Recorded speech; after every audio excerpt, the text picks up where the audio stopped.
할렐루야. 하늘에서 내려온 성관인지 알았어요. 은혜 아니면 나서지 못하리. 가사도 은혜롭고요. 찬양도 너무 좋았어요. 참 감사하고요. 또 새벽 이슬 찬양단 옷을 입으니까 아주 더 멋있어요. 특히 우리 최종대 안수 집사님은 강남에서 오셔서 드럼 두드리는데 그냥 뭐 손이 안 보일 정도로 너무 잘 치셔요. 자, 우리 모두 박수 한번 하십시다.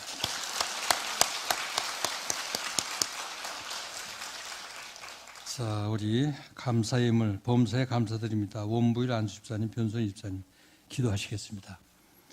하나님 감사합니다. 은혜 아니면 오늘 이 자리에 잊지 못할 저희들을 모시간데 오늘날까지 이끌어 주시고 인도해 주신 하나님께 감사드립니다. 이 자리가 오순절 마가의 다락방이 되게 하시고 우리 모두 마음이 뜨거워지며 성령 충만케 해주셔서 이제 새벽 집회가 전무후무한 갖가지 이사와 기적이 일어나게 하시고 간과한 기도의 문제가 해결되게 하시고 하나님의 놀라운 축복이 있게 해 주옵소서. 우리 원부일 안수 집사님, 변선희 집사님 가정에 축복하시고 사업장과 모든 자녀들과 하시는 모든 일들 위해 성령으로 충만케 축복해 주옵소서. 이 종의 입술을 주장해 주셔서 하나님의 진리의 말씀만이 그대로 증거될 수 있는 귀한 자리가 되게 해 주옵소서. 예수님의 이름으로 기도하옵나이다. 아멘. 지난 주간에는 미국의 항공모함과 원자력 핵 추진 잠수함 그리고 스텔스 전투기, 장거리 전략 폭격기 B-1B 이런 첨단 무기들이 한반도에 전부 집결했습니다. 그래서 한미 연합 해상 훈련이 있었습니다. 이유는 중국의 당대회를 앞두고 북한의 도발 징후가 우려됐기 때문에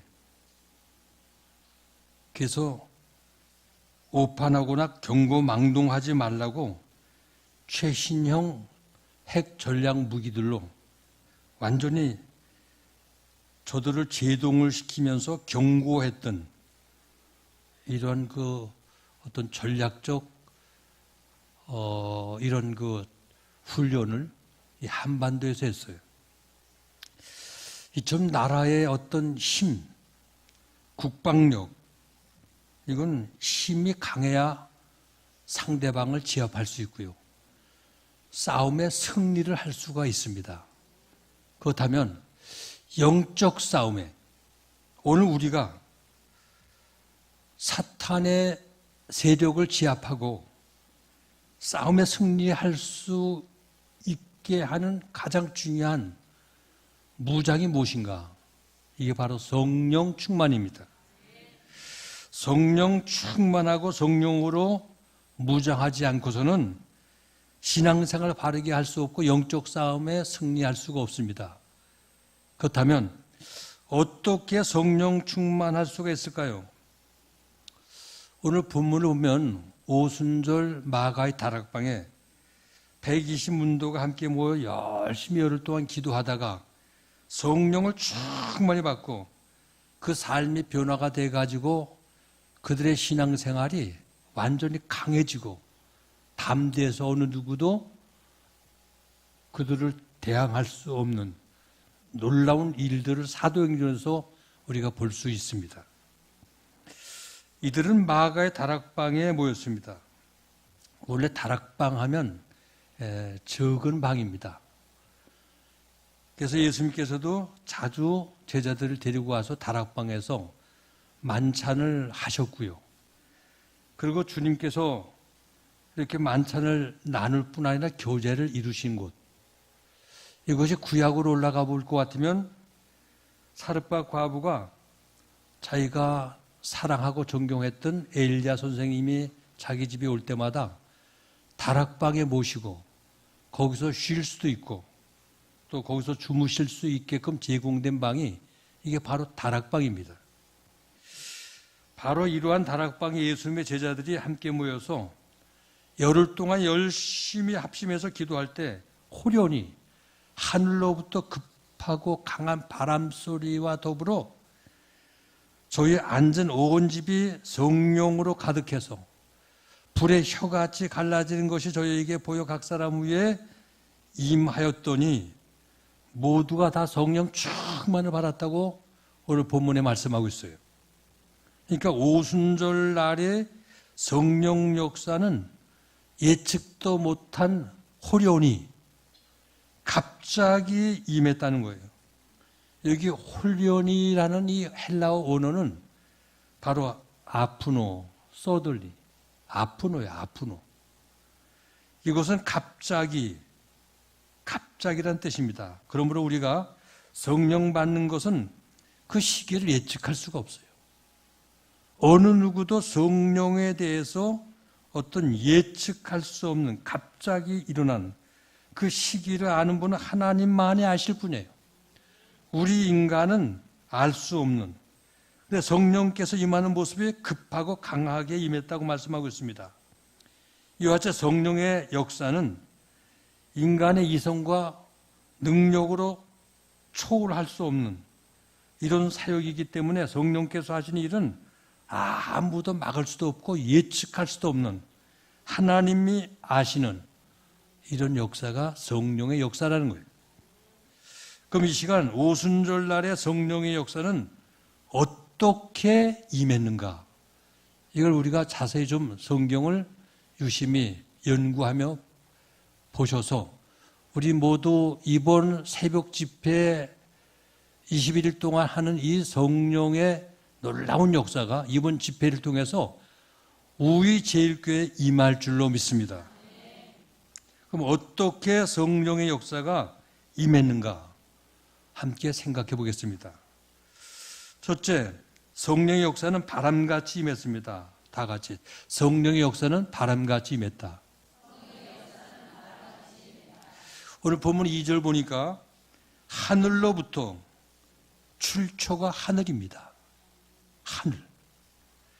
근데 나타나는 형태가 급하고 강한 바람 소리가 났다고 그랬어요. 급하고 강한 바람 소리. 여기 바람 소리가 있었다는 것은 성령께서 갑자기 강하게 급하게 임했다는 거예요. 물론 여기에 성령의 임재하는 신비한 모습을 유한한 사람의 인간 언어로 표현한다는 것은 이게 용이한 일이 아니죠.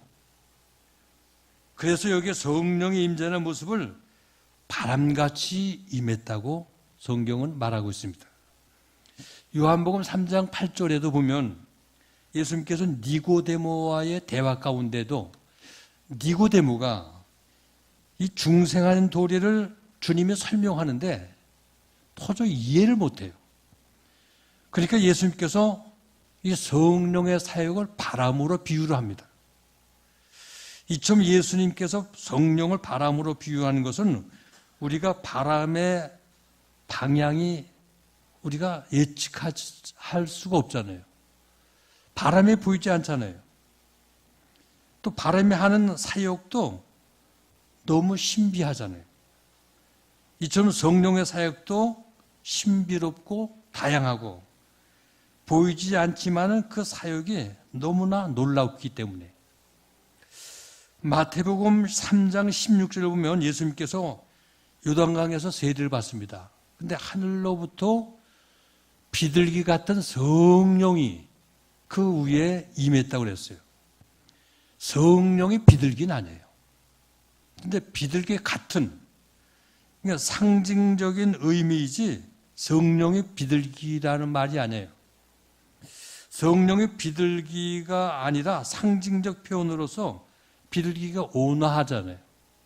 평화롭고 깨끗하고. 그래서 상징적 의미에서 비둘기 같은 성령으로 얘기를 하고 있는 거예요. 우리가 성령을 히브리 말로 르하우, 헬라어로 퓨뉴마, 이게 무슨 뜻이냐? 이 르하우나 퓨뉴마는 성경에 바람, 섬, 입김, 성령 이런 거로 번역이 되고 있어요. 그렇다면 성령의 바람, 섬, 입김이 작용할 때 어떤 역사가 일어나나요? 생명의 역사가 일어나죠. 새 생명의 역사.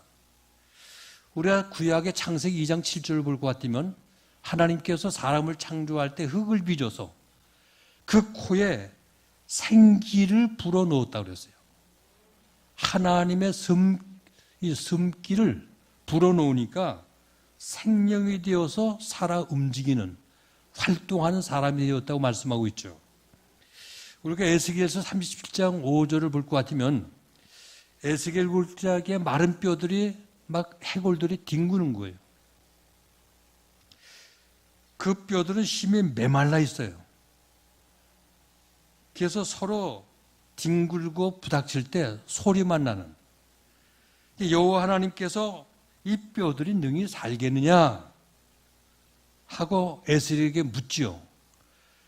그러니까 에스겔이 우리 하나님께서만이 아시나이다 했더니 여호와 하나님 말씀이 내가 생기를 너희에게 들어가게 하리니 너희가 살리라. 여기에 생기는 바로 섬, 바람을 가리키는 거예요. 이처럼 마른 뼈들이 여호와의 생기가 그들 안에 들어가게 되니까 뼈들이 움직이고 서로 연결이 되면서 살이 붙어요. 그리고 힘줄이 생기고 그리고 가죽이 입혀지고 그래서 마른 뼈들이 살아서 여호와의 큰 군대를 이루었다고 그랬어요. 이게 에스겔이 본 이상입니다. 아무튼 바람같이 성령이 역사하니 새 생명의 역사가 일어났습니다. 저희 앉은 온 집안에 성령이 가득하게 임했다고 말씀하고 있죠.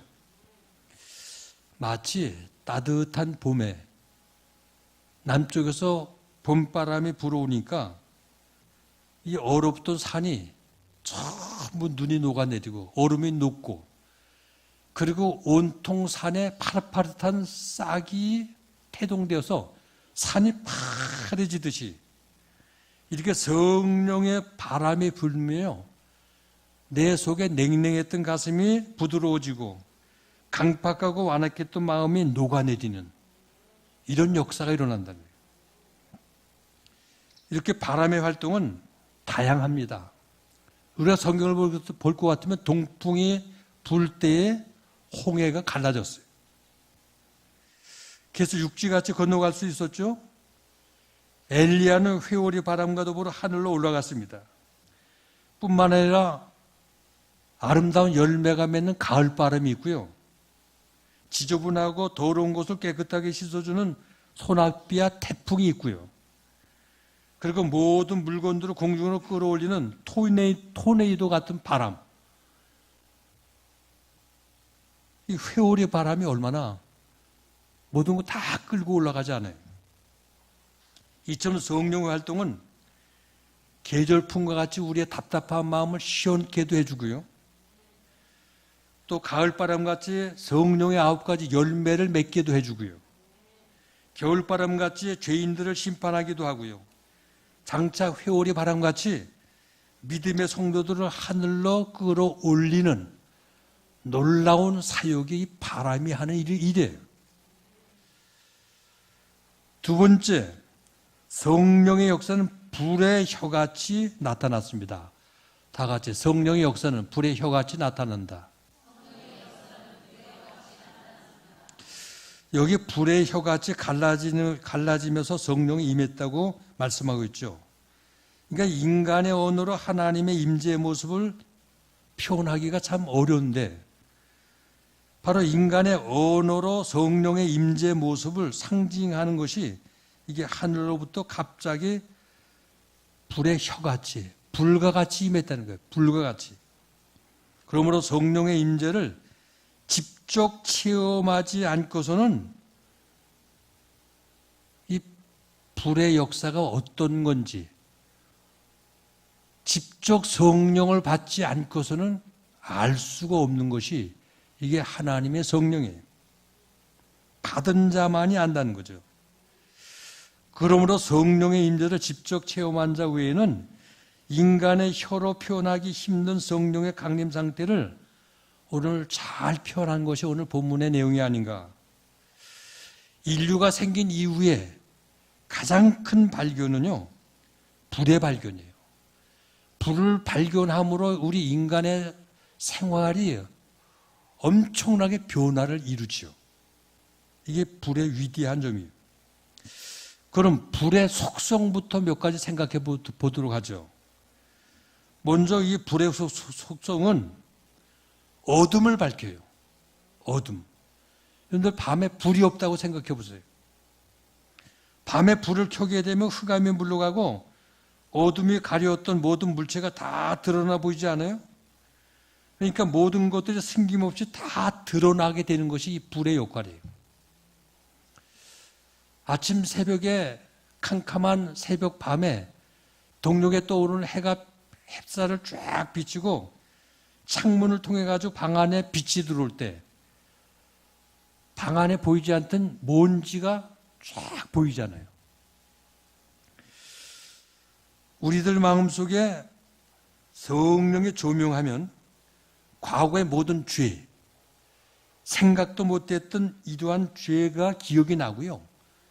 내 속에 도사리고 있는 죄가 무언가를 드러내게 하는 게 성령의 조명이에요. 또한 불의 속성은 소멸하고 태우는 역사를 해요. 히브리서 13장 29절 보면 하나님은 소멸하신 불이라고 말씀하고 있죠. 지금 캘리포니아의 로스앤젤스에 산불이 나가지고요. 열흘 동안 계속 끄질 못하고 불이 붙고 산을 태우는데 바람이 얼마나 세게 부는지 도저히 소방관이 불을 끄지를 못해요. 한 열흘 동안 계속 탄 거예요. 그래서 3,000채의 집이 불탔고요. 40여 명이 불에 타 죽었어요. 엄청난 불상사와 피해를 입히게 되었거든요. 그러나 성령의 불은 모든 걸 다 태우는 게 아니에요. 하나님 앞에 영광되지 못한 죄악, 더러운 죄를 소멸시키는 역할이 이게 불의 역할이에요.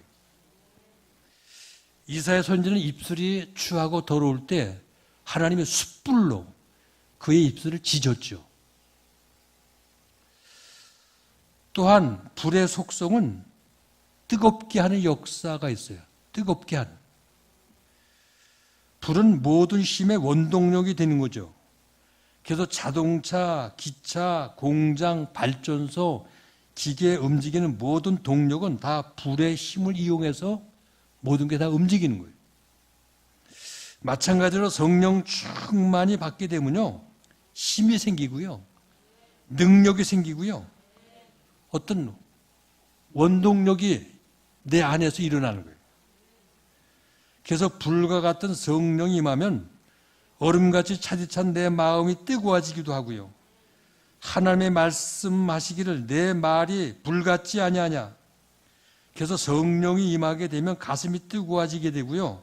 그래 하나님을 사랑하는 마음이 내 안에서 불일듯 일어나게 되고요. 봉사하는 마음에 불일듯 일어나게 되고요. 또한 성령은 우리의 가는 길을 인도해 주셔요. 이스라엘 백성들이 광야에서 갈 길을 몰라가지고 방황할 때 여호와 하나님께서 밤에 불기둥으로 그들이 가야 할 길을 밝혀주시고요. 그들의 가는 길을 이끌어 주셨어요. 그래서 시편 말씀에 하나님의 말씀은 내 발의 등이라고 말씀하고 있죠. 성령은 하나님의 말씀을 깨닫게 해서 그 말씀이 우리 인생길의 등불이 되고 나침판이 되어주신다는 걸 믿으시기 바랍니다. 세 번째, 성령의 역사는 물과 같이 임합니다. 다 같이 성령의 역사는 물과 같이 나타납니다. 성경에는 성령의 역사를 여러 가지로 우리에게 표현하고 있는데요. 요한복음 4장 14절 보면 예수님께서 말씀하시기를 내가 주는 물을 먹는 자는 영원히 목마르지 아니하리니 나의 주는 물은 그 속에서 영생하도록 솟아나는 샘물이 되리라 말씀하시죠. 그러면서 우리에게 주실 성령의 물을 성령을 물로 상징하셨다는 거죠. 그래서 마지막 절기에 누구든지 목마르거든 다 내게로 와서 마시라. 요한복음 7장 37절에 이는 바로 그를 믿는 자의 받을 성령을 가리켜 말씀하신 것이니라. 성경이 그렇게 말씀하고 있어요. 이와 같이 물과 같은 성령은 우리의 더러운 곳을 깨끗이 씻어주고요, 우리를 정화시켜주고요, 가란 심령을 해갈시켜주고요, 또한 물이 넘칠 때에 내 안에 어떤 힘이 생기고 능력이 생기고 불모지와 같은 심령을 변화시켜서 옥도같이 만들어주고 아름다운 심령으로 바꿔주는 것이 물의 역할입니다. 그럼 오순절 마가의 다락방에 임했던 성령의 역할은 구체적으로 무슨 일을 했나요? 성경에 이 성령의 역할이 도대체 무슨 일을 하셨나요? 먼저 택한 자로 인을 쳤어요. 인을 쳐.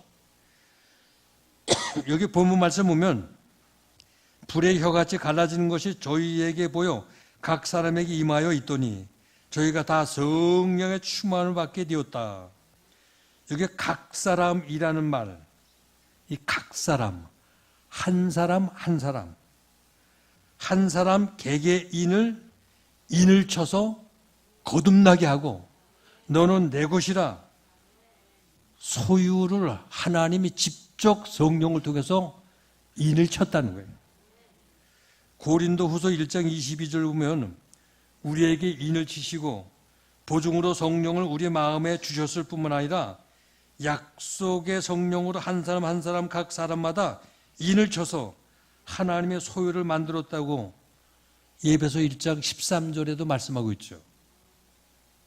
그래서 저희가 다 성령의 충만함을 받고 성령이 말하기 하심을 따라서 새로운 방언으로 말하기를 시작하였던 말씀이 오늘 본문에 나오잖아요. 성령으로 각 사람 위에 임해서 인을 치니까 입이 터지는데 방언이 열리는 거예요.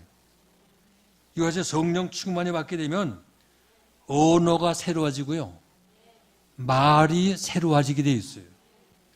신할 평지에서 바벨탑을 쌓다가 언어가 서로 맞지 않고 서로 통용이 이루어지지 않게 되니까 갈라지고 흩어지고 말았어요. 그런데 이들이 오순절 마가의 다락방에 함께 모여 성령 충만히 받게 됐는데 각 나라에서 모인 이들이 언어가 소통이 되고요, 언어가 통일이 되는 거예요. 그래서 마음이 하나가 되고 서로 통용돼서 교제가 이루어져서 한 마음 하나가 되는 한 공동체를 초대교회가 이루게 되었다는 거죠. 이게 오순절 마가의 다락방이에요. 또한 오순절 다락방의 성령 역할은 우리의 연약함을 도와주시고 우리를 담대하게 해서 전도의 사람으로 바꿔주셨어요. 그래서 두려워하지 않고 담대하게 밖으로 나가 하나님의 복음을 외쳤어요.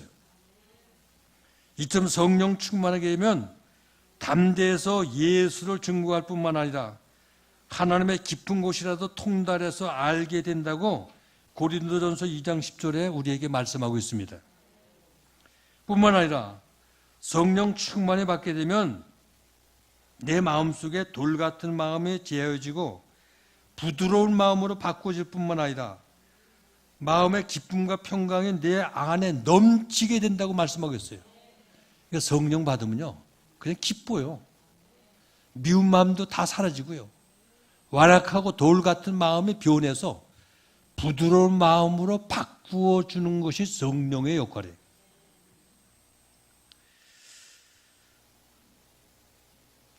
또한 오순절 다락방의 성령 사역은 새 술에 취하여 새 방언을 말하게 하고 사도들을 통해서 기사와 표적이 많이 따르게 했습니다. 사도행전에 나타나고 있는 초대교회의 모습은요, 이 갖가지 기사와 이적이 성령 충만하게 되니까 따라오게 되는 거예요. 그래서 옥문이 열리고 안전병가 일어나고 귀신이 떠나가고 복음이 전하여지는 곳마다 기사와 표적이 많이 나타나서 믿는 사람이 구원받는 숫자가 날마다 더해진다고 그랬습니다. 그래서 많은 무리들이 모이게 되었어요. 그렇다면 우리도 어떻게 하면 성령 충만이 받을 수 있을까요? 성령 충만 받을 수 있는 그 원리. 첫째, 성령 충만은 합심해서 기도하는 자에게 주십니다. 합심해서 기도하는 자에게. 이번 새벽 기도에 합심해서 함께 기도해서 성령 충만 받을 수 있기를 바랍니다. 오순절 마가의 다락방에 모여 열흘 동안 합심해 기도했다 그랬어요. 그랬더니 모두가 다 성령 체험을 했습니다. 오늘 우리가 성령 충만을 바란다면 하나님 앞에 합심해 간절히 구해야 됩니다. 그래서 주님께서 산상수훈에 이런 말씀하시지 않았어요. 구하라 주실 것이요, 찾으라 찾을 것이요, 문을 두드리라 그러면 너에게 열릴 것이니 하시면서 너희 중에 누가 아들이 떡을 달라는데 돌을 주며 생선을 달라면 뱀을 줄 사람이 어디 있겠느냐. 너희가 악한 자라도 좋은 것으로 자식에게 줄 줄 알거든 하물며 하늘에 계신 너희 아버지께 구하는 자에게 성령을 주시지 않겠느냐 하고 우리에게 묻고 계세요. 그래서 성령을 구해서 충만 받으라는 거예요. 사랑하는 우이대익교 성도 여러분, 오늘 우리가 신앙생활 한다고 하면서 성령 충만 위해서 얼마나 기도를 많이 했나요? 자녀들을 위해서는 기도를 많이 하죠. 사업의 번창을 위해서는 기도 많이 하죠. 자신의 건강을 위해서 기도 많이 하죠.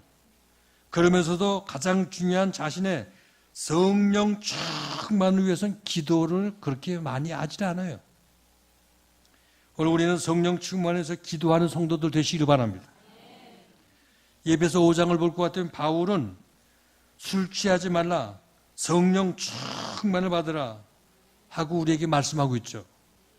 여기 충만이라는 것은 가득 차 있다는 거예요. 가득 차 있다. 그러니까 술을 잔뜩 퍼부어서요, 술이 내 안에 가득 차면 술이 나를 지배를 해요.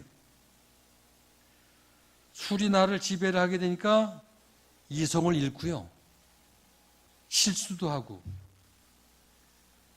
그리고 길을 가도 술이 지배를 하니까 비틀비틀대면서 갈짓자로 가요. 근데 성령이 나를 지배하면 술 취한 거 같이 이렇게 실수하는 게 아니라, 이성을 잃는 게 아니라, 어떤 비슷한 점은 있지만요, 오히려 이성을 바르게 판단하고 바른 길을 갈 수 있고 실수하지 않고 또 지혜롭고, 그래서 성령 충만하게 되면, 성령이 나를 지배하게 되면 내 인생 가는 길은 나보다 더 성령님께서 인도하기 때문에 바르게 이끌어 가신다는 겁니다. 그래서 성령 충만하면 하나님의 뜻을 알게 되고 내가 선택할 바른 길을 알게 되고, 오늘 우리는 성령 충만 받아서 성령이 나를 주장하고 성령의 말하게 하심을 따라 말을 하고 성령의 감동이 있는 성령 사람이 되실 수 있기를 바랍니다.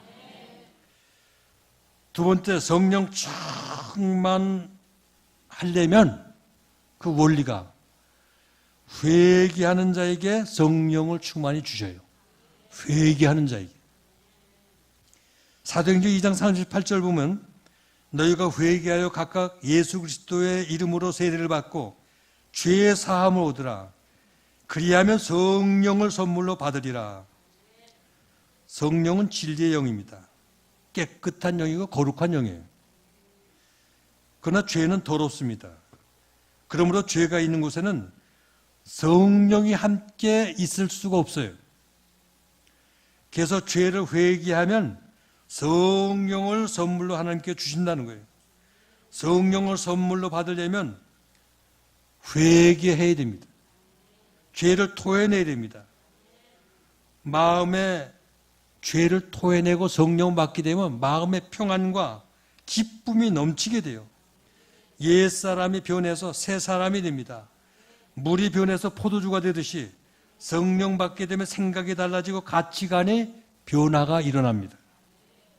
성령 충만할 수 있길 바랍니다. 여러분들 잘 아시는 조지 뮬러, 영국 브리스톨에서 고아원을 5군데 차려놓고요. 일생 동안 9,975명의 고아들을 자식 모양 키워낸 사람이에요. 이렇게 고아원 운영을 하면서 운영비가 없을 때는 하나님께 무릎 꿇고 기도해서 하나님께서 문제를 해결해 주시는, 그러니까 5만 번의 기도의 응답을 받은 기도의 사람 조지 물러예요. 근데 조지 물러가 21살까지는요, 하나님을 알지도 못하고 기도할 줄도 모르고 아주 망나니였어요. 아버지가 세금을 받는 세리였는데 어렸을 때 조지 물러는 항상 아버지의 주머니를 털고요, 몰래 아버지의 돈을 훔쳐서 유흥비에 쓰고, 그러니까 아버지가 하루는 세금을 받아가지고 계속 자꾸만 조지 물러가 자꾸만 꺼내가니까 하루는 돈을 다 셌어요. 정확하게. 왜냐하면 오늘도 또 이 조지 물러가 돈을 꺼내갈 것 같으니까. 아닌 게 아니라 조금 지나니까 조지 물러가 또 끊어간 거예요. 조금 있다가 아버지가 돈이 없어진 걸 보고 화가 났어요. 불러다가 야단쳤습니다. 그러니까 조지 물러가 시침을 딱 대는 거예요. 그러니까 아버지가 계산을 잘못했지 내가 언제 돈을 훔쳐갔냐고 시침을 떼는 거예요. 그때 아버지는 아들에게 분명히 네가 가져가는 걸 내가 분명히 아는데 빨리 실토하라고. 근데 조지 물러는 시침을 떼고요, 안 갖고 왔다고. 그러니까 아버지가 주머니를 딱 뒤진 거예요. 그리고 몸 수색을 했어요. 나오지 않았어요. 돈이 안 나왔어요. 그러니까 조지 물러가 그것 보란 듯이 내겐 잘못이 없다고 당당히 서 있는 거예요. 아버지가 신발을 벗어보라고. 조지 물러는 핑계를 댔어요. 발이 다쳐서 신발을 벗을 수가 없다고. 걔도 벗으라고. 그리고 벗고 보니까 신발 속에 돈이 거기 밑바닥에, 신발 밑바닥에 감춰 있는 거예요. 그래서 조지 물러는 아버지께 벌을 받고 그 후에도 계속 거짓말을 하고 돈을 훔쳐가고 이걸 반복도 계속했어요. 그러니까 도벽과 거짓말을 이게 도저히 어떻게 할 길이 없는 구제불능이었어요. 어머니가 14살 때 임종할 때에도 조지 물러는 어머니 임종과 병세와는 상관이 없어요. 친구들하고 가서 카드놀이하고 술 먹고, 주일날 되면 교회도 나가지 않고 친구들과 더불어 늘 술집에 술을 마시고요. 아버지 세금 수금을 해오면 그걸 가지고 친구들과 도망가서 여행 가기도 하고 유흥부를 쓰고, 인류 호텔에 전전 다니면서 실컷 먹고 마시는데 돈이 떨어지면 슬쩍 도망 다니고 이렇게 살았어요. 이런 생활을 하다가 나이가 16살 때 체포가 돼가지고 감옥까지 들어갔다 나온. 한 번은 아버지가 많은 돈을 목사님에게 좀 전하라고 갖다 드리라고 이제 했는데 보니까 돈이 많거든요. 그러니까 일부 조금 갖다 목사님께 드리고 자기가 다 착복을 했어요. 학교를 다닐 때에도 소지품을 전당포에 잡혀놓고 친구들과 더불어 학교는 가지 않고 여행을 다니고, 한 번은 외국 여행을 간다고 비자, 여권까지 위조해서 가짜서를 만들기도 하고, 함께 쓸 경비들을 노름으로 다 잃어버리기도 하고, 이렇게 못된 조지 물러였는데 좋은 친구가 있었어요. 베타라는 좋은 친구가 이 조지 물러를 어떻게 해서라도 복음으로 예수를 믿게 해야 되겠다. 이런 생각에서 어느 기도회 집회가 가정집에서 있는데 이 베타 친구가 조지 물러를 끌고 우리 함께 기도회에 참석해보자. 그래서 끌고 들어갔어요. 들어가서 찬송을 몇 장 부르고 성경을 한 장 읽고 성령 받기 위해서 합심해서 함께 기도를 하는데 불같은 성령이 조지 물러에게 그냥 임한 거예요. 그러면서 눈물 골문 쏟으면서 회개의 역사가 일어나면서요. 이게 성령 받고 새롭게 변화가 일어났어요. 그게 새 사람이 됐어요. 그 후 조지 물러는 헌신자가 되어서 일평생 고아들을 친자식처럼 보살피면서 이 고아들을 먹이기 위해서 150만 달러, 이 엄청난 돈을 모금했고 양식이 없을 때에는 하나님께 무릎 꿇고 매어 달려 기도해서 응답받고 문제를 해결받는 이 기도의 조지 물러가 되었어요. 사랑하는 의제있게 성도 여러분, 오늘 우리도 성령 충만해서 무엇인가 나 자신의 심령이 새로워지고 삶의 변화가 일어나는 축복의 성도들이 될 수 있기를 바랍니다. 그래야 성도의 바른 구실을 할 수 있고요. 성령 충만 받아야 성도의 바른 길을 갈 수 있고 하나님을 기쁘시게 하는 전도의 삶을 살 수가 있는 줄 믿으시기 바랍니다. 그래서 의제 있게 모든 성도님들이 성령 충만해서 올 한 해 승리하시고 이번 21일 새벽 기도회에 우리 모두 성령 충만해서 오순절 마가의 다락방이 되어서 나 자신이 변화가 되고 갖가지 기사 표적이 일어나고 모든 인생의 문제가 해결받는 축복의 은혜가 있기를 주의 이름으로 축원합니다.